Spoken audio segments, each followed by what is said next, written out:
August 8th is the 6th year of the Keith A. Ferguson Memorial Run Walk in New York City. On that day, Keith Ferguson would have been 44 years old. Keith was Sonia Cunningham's oldest child, and when he died, she turned her tragic loss into something positive.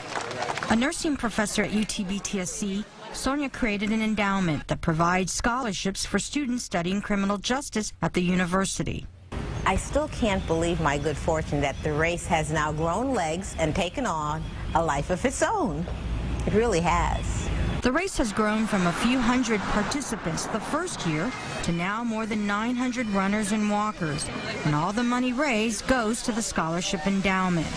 They run and walk across the Brooklyn Bridge to honor Keith, a kind, passionate young man who was a police officer for the NYPD. In 2004, Keith suffered a fatal heart attack just as he reached the scene where another officer had called for help. He was only 38.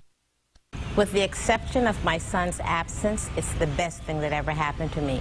It teaches you to do things differently, not necessarily better. I'm not going to say it's a better life now, but it's a different life in a positive way.